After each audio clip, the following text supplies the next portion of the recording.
So ಹೊರಗಡೆ ಒಂದಷ್ಟು ಚರ್ಚೆ ಆಗ್ತಿದೆ, ಗಿಲ್ಲಿ ಅನ್ನುವಂಥದ್ದು ಒನ್ ಮ್ಯಾನ್ ಶೋ. ಸೊ ಗಿಲ್ಲಿಯಿಂದನೇ ಇಡೀ ಶೋ ನಡೀತಾ ಇದೆ. ಅದ್ರ ಜೊತೆಗೆ ಇಡೀ ಚಾನಲ್ TRP ನಂಬರ್ 1 ಬರಲಿಕ್ಕೆ ಕಾರಣ ಗಿಲ್ಲಿ ಅನ್ನುವಂಥದ್ದು ಒಂದಷ್ಟು ಚರ್ಚೆ ಆಗ್ತಿದೆ. ಹಾಗಿದ್ರೆ ಬಿಗ್ ಬಾಸ್ ಮನೇಲಿ ಯಾರು ಆಟನೇ ಆಡ್ತಿಲ್ವಾ ಎನ್ನುವಂಥದ್ದು ಒಂದು ಪ್ರಶ್ನೆ. ಅದ್ರ ಜೊತೆಗೆ ಇಲ್ಲ ಅಂತ ಹೇಳಿದ್ರೆ ಗಿಲ್ಲಿ ಇರುವ ಮುಖವಾಡಗಳನ್ನು ಕಳಿಸ್ತಿದ್ದಾನ ಅಥವಾ ಅವನೇ ಮುಖವಾಡ ಹಾಕೊಂಡು ಎಲ್ಲರನ್ನೂ ಎಂಟರ್ಟೈನ್ ಮಾಡ್ತಿದ್ದಾನ? ಓಕೆ, ಇದ್ರಲ್ಲಿ ನೀವು 3-4 ಪ್ರಶ್ನೆ ಕೇಳಿದ್ರಿ. ಗಿಲ್ಲಿಯಿಂದನೇ ಇದು ನಡೀತಾ ಇದೆ ಹಾಗೆ ಅಂತ. ಸೊ ಬಿಗ್ ಬಾಸ್ ದೊಡ್ಡದಾ ಗಿಲ್ಲಿ ದೊಡ್ಡದಾ? ಅಲ್ಟಿಮೇಟ್ಲಿ ಶೋ ದೊಡ್ಡದು. ಸೊ ಶೋಗಿಂತ ಯಾರೂ ದೊಡ್ಡವರಲ್ಲ. ಶೋ ಇದ್ದಿರೋದಕ್ಕೆ ಗಿಲ್ಲಿ ಏನು ಅಂತ. ಗಿಲ್ಲಿಗೆ ಒಂದಷ್ಟು ರೀಚ್ ಮುಂಚೆನೇ ಇತ್ತು, ಬಟ್ ಈ ಶೋ ಇಂದ ಇನ್ನಷ್ಟು ಜನ ಅವನ್ನ ಪ್ರೀತಿಸೋದಕ್ಕೆ ಶುರು ಮಾಡಿದ್ದಾರೆ. ಬಿಗ್ ಬಾಸು ಅಷ್ಟು ದೊಡ್ಡ ಸೆಟಪ್, ಅಷ್ಟು ಕೋಟ್ಯಾಂತರ ದುಡ್ಡನ್ನು ಇನ್ವೆಸ್ಟ್ ಮಾಡಿ, ಅಷ್ಟು ಒಳ್ಳೆ ಟಾಸ್ಕ್ಗಳನ್ನ ಡಿಸೈನ್ ಮಾಡಿ, ಅಷ್ಟು ಒಳ್ಳೆ ಆಟ ಡಿಸೈನ್ ಮಾಡಿರಲಿಲ್ಲ ಅಂದರೆ ಗಿಲ್ಲಿ ಯಾರು? ಅಥವಾ ಗಿಲ್ಲಿ ಇಷ್ಟೊಂದು ರೀಚ್ ಆಗೋಕ್ಕೆ ಸಾಧ್ಯನಾ? ಹಾಗಾಗಿ ಶೋಗಿಂತ ಸಂಸ್ಥೆಗಿಂತ ಯಾರೂ ದೊಡ್ಡವರಲ್ಲ. ನಮ್ಗೆ ಆ ಶೋಲಿ ಅವಕಾಶ ಸಿಕ್ಕಿದೆ ಅಂತಂದರೆ ನಾವು ಅದನ್ನು ಖುಷಿ ಪಡಬೇಕು. ಗಿಲ್ಲಿಯಿಂದ TRP ಬರ್ತಾ ಇದೆ ನಂಬರ್ 1 ಹಂಗಲ್ಲ.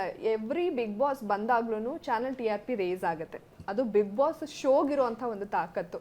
ಬರ್ತಾ ಬರ್ತಾ ಬಿಗ್ ಬಾಸ್ನ ತುಂಬ ಸೀರಿಯಸ್ ಆಗಿ ನೋಡೋದಕ್ಕೆ ಶುರು ಮಾಡಿಬಿಟ್ಟಿದ್ದಾರೆ ಜನ. ಯಾಕಂದರೆ ಈ ಸೋಷಿಯಲ್ ಮೀಡಿಯಾ ಜಾಸ್ತಿ ಆಗಿರೋದ್ರಿಂದ ಈ ಅನಲೈಸು, ಈ ಟ್ರೋಲು, ಅದರಿಂದ ಇನ್ನೊಂದಷ್ಟು ಜನಕ್ಕೆ ರೀಚ್ ಆಗಿ ಹಿಂಗೆಲ್ಲ ಟ್ರೋಲ್ ಆಗ್ತಿದೆಯಾ, ಇಷ್ಟೆಲ್ಲ ಮಜಾ ಇದೆ ಅಂತ ಇನ್ನೊಂದಷ್ಟು ಜನ ನೋಡೋದಕ್ಕೆ ಶುರು ಮಾಡ್ತಾ ಇದ್ದಾರೆ. ಬಿಗ್ ಬಾಸಿಂದ ಬೇರೆ ಬೇರೆ ಶೋಗಳ ಮೇಲೆ ಇಂಪ್ಯಾಕ್ಟ್ ಆಗಿ ಶೋ ಎತ್ಕೊಳ್ತಾ ಇದೆ, ಚಾನಲ್ ಎತ್ತಾ ಇದೆ ಹೊರತು ಗಿಲ್ಲಿಯಿಂದ ಅನ್ನೋದೆಲ್ಲ ಅವ್ರವ್ರ ಭ್ರಮೆ. ಅವ್ರವ್ರ ಖುಷಿಗೆ ಅವ್ರು ಹೇಳ್ಕೊಬೋದು ಹೊರಗಡೆ ಅವನನ್ನು ಇಷ್ಟಪಡೋರು.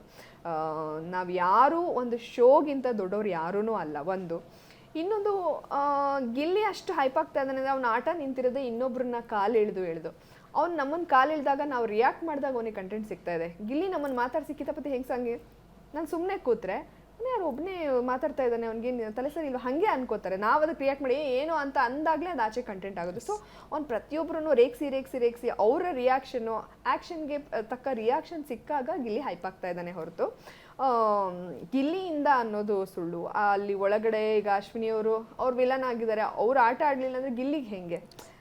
ಮೊನ್ನೆ ಧನುಷ್ ಒಂದು ಮಾತು ಹೇಳಿದ್ರು, ಅದು ನನಗೆ ನೆನಪಾಗ್ತಾ ಇದೆ.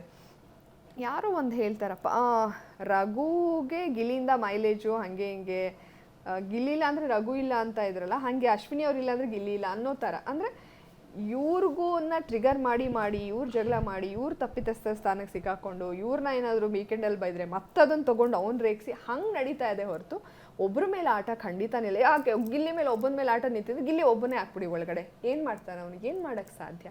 ಸೊ ಒಂದು ಆ್ಯಕ್ಷನ್ಗೆ ಪ್ರಾಪರ್ ರಿಯಾಕ್ಷನ್ ಬರಬೇಕು ಅಂದರೆ ಎಲ್ಲರಿಂದನೂ ಸಾಧ್ಯ. ಕೆಲವ್ರು ಮಾತಾಡದೇ ಇರ್ಬೋದು, ಇನ್ನೊಂದಿರ್ಬೋದು, ಅದರಿಂದನೂ ಅವ್ರನ್ನೂ ರೇಗಿಸಿ ಅವ್ರನ್ನೂ ಏನಾದ್ರು ಡಿಗ್ ಮಾಡಿ ತೆಗಿತಾ ಇರ್ತಾನೆ. ಸೊ ಹಾಗಾಗಿ ತುಂಬ ಹೌದು, ನಾವು ಒಪ್ಕೋಬೋದು, ತುಂಬ ಜನ ಅಲ್ಲಿ ಆಟ ಶುರು ಮಾಡಿಲ್ಲ ಅಥವಾ ಮಾತಾಡ್ತಾ ಇಲ್ಲ, ಅದೆಲ್ಲ ಸತ್ಯ. ಬಟ್ ಒಂದಷ್ಟು ಜನ ಆಟ ಆಡೋರಂತೂ ಒಳಗಡೆ ಇದ್ದಾರೆ. ಮೇಡಮ್, ಬಿಗ್ ಬಾಸ್ ಮನೆ ಅಂದ ತಕ್ಷಣ ಒಂದಷ್ಟು ನೆನಪಿಗೆ ಬರುತ್ತೆ. ಸೊ ಒಂದಷ್ಟು ಸ್ನೇಹ ಬೆಳೆಯುತ್ತೆ, ಒಂದಷ್ಟು ಪ್ರೀತಿ ಬೆಳೆಯುತ್ತೆ, ಒಂದಷ್ಟು ಕೋಪ ತಾಪ ಎಲ್ಲ ಇದ್ದಿದೆ.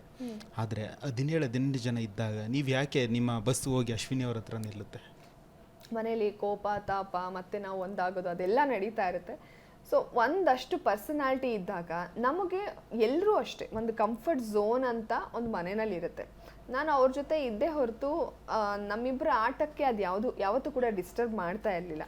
ನಾನು ಆಡ್ತಾ ಇದ್ದೆ, ಅವ್ರ ಆಟ ಅವ್ರು ಆಡ್ತಾಯಿದ್ರು. ಏನೋ ಫ್ರೀ ಟೈಮ್ ಇದ್ದಾಗ ನಾವು ಮಾತಾಡ್ತಾ ಇದ್ವಿ, ಯಾಕಂದರೆ ಒಂದು ಮೆಚುರಿಟಿ, ಒಂದು ಇಬ್ಬರದು ವೇವ್ ಲೆಂತ್ ಮ್ಯಾಚ್ ಆಗ್ತಾಯಿತ್ತು. ಸೊ ನಮ್ಮಿಬ್ಬರ ನಾವು ಸ್ಪಂದಿಸೋ ರೀತಿ ಇದಾಗ್ತಾಯಿತ್ತು. ಅವ್ರು ನನ್ನ ಮೇಲೆ ಯಾವುದೇ ಹೇರಿಕೆ ಅಭಿಪ್ರಾಯಗಳನ್ನ ಹೇರ್ತಾ ಇರಲಿಲ್ಲ, ನನ್ನ ಡಾಮಿನೇಟ್ ಮಾಡ್ತಾ ಇರಲಿಲ್ಲ, ನಾನು ಅವ್ರನ್ನ ಮಾಡ್ತಾ ಇರಲಿಲ್ಲ. ಸೊ ಹಾಗಾಗಿ ಅದು ಶುರುವಾಯಿತು. ಅದಕ್ಕಿಂತ ಶುರುವಾಗ ಕಾರಣನೇ ಬಿಗ್ ಬಾಸ್. ಯಾಕಂದರೆ ನಮ್ಮನ್ನು ಒಂಟಿಗಳಾಗಿ ಒಳಗಡೆ ಕಳಿಸಿದ್ರು. ನಮ್ಮದು ಒಂದೇ ರೂಮು, ಒಟ್ಟಿಗೆ ಮಲಗ್ತಾ ಇದ್ವಿ. ಅಸುರ ಅನ್ನೋ ಟಾಸ್ಕ್ ಬಂದಾಗ ನಾವಿಬ್ಬರು ಒಟ್ಟಿಗೆ ಆಡಿದ್ದಿರ್ಬೋದು. ಅದಾದಮೇಲೆ ಗೆಜ್ಜೆ ಸೌಂಡ್ ಮಾಡಿದಾಗ ಒಟ್ಟಿಗೆ ಬೈಸ್ಕೋತಾ ಇದ್ವಿ, ಒಟ್ಟಿಗೆ ಆಟಾಡ್ತಾ ಇದ್ವಿ. ನಾವು ಏನೇ ಜೊತೆಲಿದ್ರು ಆಟಕ್ಕಂತೂ ಡಿಸ್ಟರ್ಬ್ ಮಾಡ್ಕೋತಾ ಇರಲಿಲ್ಲ. ನಮ್ಮ ಕಡೆಯಿಂದ ಸಾಧ್ಯವಾದಷ್ಟು ನಾವು ಕಂಟೆಂಟ್ನ ಕೊಡ್ತಾ ಇದ್ವಿ. ನಮ್ಮದು ಅವ್ರದ್ದು ಸುದಿದು ಒಂದಾಯಿತು, ಸುದಿಯೋದು ಅಂದಾಗ ಮತ್ತೆ ಅದು ನಮ್ಮ ಮೇಲೆ ಬರ್ತಾಯಿತ್ತು. ನೀವು ಯಾಕೆ ಹೇಳಿಲ್ಲ, ಅಲ್ಲಿ ನೋಡ್ಕೊಂಡು ಯಾಕೆ ನಕ್ಕೊಂಡು ಕೂರ್ತಾ ಇದ್ರಿ ಅಂತ. ಸೊ ಈ ಬಸ್ಸು ಎಲ್ಲ ಕಡೆ ಹೋಗ್ತಾಯಿತ್ತು. ಎಲ್ಲ ಕಡೆ ಹೋದಾಗ ಅಲ್ಲಿ ಏನೋ ಪ್ರಾಬ್ಲಮ್ ಇರ್ತಾಯಿತ್ತು. ಆ ಸ್ಟಾಪಲ್ಲಿ ಇಳಿದಾಗ ನಮಗೆ ಗೊತ್ತಾಗ್ತಾಯಿತ್ತು, ಅಯ್ಯೋ ಈ ಸ್ಟಾಪ್ ಅಂತೂ ತುಂಬ ಡಿಸ್ಗಸ್ಟಿಂಗು, ತುಂಬ ಇರಿಟೇಷನು ಅಂತ ಅನ್ಸೋಕ್ಕೆ ಶುರು ಆಗೋದು. ನೆಕ್ಸ್ಟ್ ಸ್ಟಾಪಿಗೆ ಹೋಗ್ತಾ ಇದ್ವಿ, ನಮಗೆ ಸೆಟ್ಟೇ ಆಗ್ತಾ ಇರಲಿಲ್ಲ. ಆ ಸ್ಟಾಪಲ್ಲಿ ನಾವು ಅಲ್ಲಿ ಕುತ್ಕೊಂಡು ಒಂದು ಲೋಟ ಕಾಫಿ ಕುಡಿಯೋಕ್ಕೂ ಆಗ್ತಿರ್ಲಿಲ್ಲ, ಅಂಥ ಸ್ಟಾಪ್ಗಳಿದ್ವು ಅಲ್ಲಿ. ಸೊ ಅದೆಲ್ಲ ನೋಡಿದಾಗ ಓಕೆ, ಈ ಸ್ಟಾಪಲ್ಲಿ ಏನೋ ಒಂದು ಸ್ವಲ್ಪ ಪ್ರಾಬ್ಲಮ್ ಆಯಿತು ಅಂತ ಹೇಳಿ ಅಲ್ಲಿ ನಾವು ಸ್ಟಾಪ್ ಕೊಡೋದನ್ನೇ ನಿಲ್ಲಿಸಬಾರ್ದು. ಬಸ್ಸು ಅಲ್ಲಿ ಇಳ್ಕೊಳ್ಳೋವಂಥ ಜನರು ಇರ್ತಾರೆ. ಮತ್ತು ಅಲ್ಲೇನೋ ಒಂಚೂರು ಪ್ರಾಬ್ಲಮ್ ಆಗಿದೆ ಅನ್ನೋದನ್ನು ದುರಸ್ತಿ ಮಾಡಬೇಕು. ಅದನ್ನು ಬಿಟ್ಬಿಟ್ಟು ಅಲ್ಲಿ ಸ್ಟಾಪೇ ಮಾಡಬಾರ್ದು ಅನ್ನೋದು ತಪ್ಪಾಗುತ್ತೆ. ಸೊ ಹಾಗಾಗಿ ತಪ್ಪುಗಳಾದಾಗ ಅವಾಗಲೂ ಜೊತೆಗಿರಬೇಕು ಫ್ರೆಂಡ್ಶಿಪ್ಪು ಅಂತ ಅಂದರೆ ಚೆನ್ನಾಗಿದ್ದಾಗಲೂ ಜೊತೆಲಿರಬೇಕು. ಸರ್ ತುಂಬ ಹಿಂಟ್ ಕೊಡ್ತಾ ಇದ್ರು, ಎಲ್ಲ ಇದ್ರು.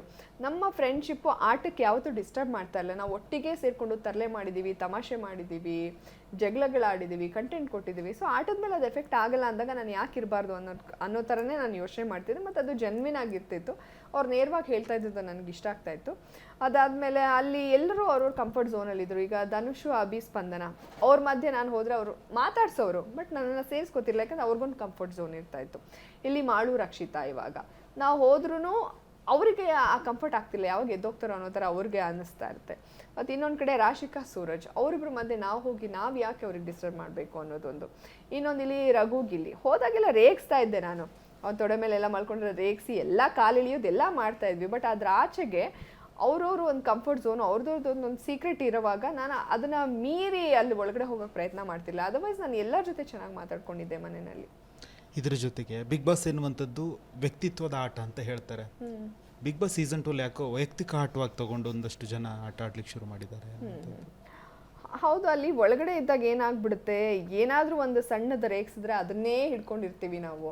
ಬಟ್ ನಮ್ಗೆ ಅಲ್ಲಿ ಒಳಗಡೆ ಇನ್ನೇನು ಆಪ್ಷನ್ನೇ ಇಲ್ಲ. ಅದೇನಾದರೂ ಅಂದರೆ ಎದ್ದು ಬಿದ್ದು ಅವ್ರ ಮುಖ ನೋಡ್ತಾ ಇರ್ತೀವಿ, ನೋಡಿದಾಗ ನಮಗೆ ಕೋಪ ಬರ್ತಾ ಇರುತ್ತೆ, ಸೊ ರಿಯಾಕ್ಟ್ ಮಾಡ್ತಾ ಇರ್ತೀವಿ, ಹಂಗಾಗುತ್ತೆ. ಬಟ್ ಅದನ್ನು ಸಾಧಿಸ್ಕೊಂಡು ಏನು ಎಲ್ಲರೂ ಹೋಗಲ್ಲ, ಕೆಲವ್ರ ಜೊತೆ ಜಗಳ ಆಗುತ್ತೆ, ಮತ್ತೆ ನಾವು ಮಾತಾಡ್ತೀವಿ, ಕಾಲೆಳೆಯೋದು ಇದೇ ಆಗ್ಬಿಟ್ಟಿದೆ. ಅದ್ರ ಆಚೆಗೆ ಎಲ್ಲರೂ ಏನೋ ತುಂಬ ಓಪನ್ ಅಪ್ ಆಗಿದ್ದಾರೆ ಅಂತಲೂ ನನಗೇನು ಅನಿಸಲ್ಲ. ಎಲ್ಲರೂ ಸೇಫ್ ಗೇಮೇ ಆಡ್ತಾ ಇದ್ದಾರೆ.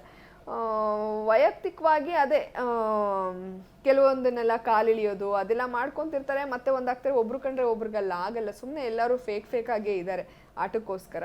ಅಲ್ಲಿ ಮಾತಾಡ್ತಿರ್ತಾರೆ, ಅಲ್ಲಿ ಸ್ವಲ್ಪ ಇದಾಗಿಲ್ಲ ಅಂದರೆ ಅದನ್ನು ತೊಗೊಂಬಂದು ಇಲ್ಲಿ ಹೇಳ್ತಾ ಇರ್ತಾರೆ. ಹಾಗೆ ಅದು ಒಂದೊಂದು ಸೀಸನ್ ಒಂದೊಂದು ಥರ ಇರುತ್ತೆ. ಬಹುಶಃ ಈ ಸೀಸನ್ ಹಂಗೆ ಕಾಣಿಸ್ತಾ ಇದೆ ಅನ್ಸುತ್ತೆ ಜನಕ್ಕೆ.